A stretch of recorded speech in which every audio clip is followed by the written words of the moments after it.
Oylab qoldim da. Şu imanda Dubaydaki, indi dünyadaki deydiler, bilinmem başka yerlerde bilmeyemem. Dünyadaki en yollu ne deydiler şuna, karusel deydiler. Dubayda, Bridgewater isteyen rayonda. Şunu toxtatıp qoyuverdiler. Aylan mindirverdi. Hazır yine aylanı başlattı. Bir işeden minse, mingen adam bir sette aylanı düşede okşadı da. Minsen bir sette düşesen da aylanı bir kurup berede okşadı. Dumasdan yürüydü da. Kim beni nav saval kıynap tuttu. Beni kıynap duran saval dünyadaki en uğurlu da tuttu. Bunu toxtatıp qoyardılar. Toxtatıp qoyganlarının səbəbi bu səhər qıyşayğan eken da. Və əgər qıyşayğanı yenə qıyşayıb yıkılatan bozu işi mağaza etib gələməkən bu yer.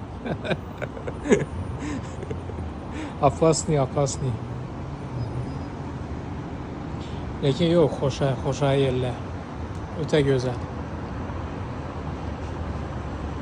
Şöyle kvartiranın bozu balkona gözünü koyup kofeni içip oturadan yer karosela karar. Videm dumyaman katısı.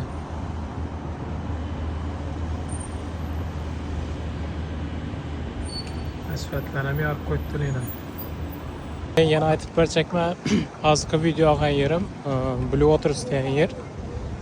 Suya salıngan bir özü. Şu suya salıngan. Bere peşkom geliş üçün, şu Bridgewater'da suya salıngan arala geliş üçün. Şu köpürde ötüp geledir yine. Şu uzun köpür. Bu alımdan adamla geldi.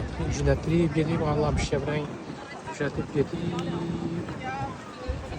işöden çıkılıp gelinmedi bu arada. Peşkom. Yine adamla peşkom get tuttu. Sudan ötüp, dengiz üstünde ötüp şu arala get tuttu adamla. Maşında geçecek olsa ondan köpürden gelip tuttu yine. Maşınla. Şu arala get tuttu. Arayan tarafen su. Van tarafen su. Dengiz. Dengize salınıyor şu aral. Böyle oturursan yer. Ağaçlığın gəple. Bizden bir mini blok atıp tutmuş yine.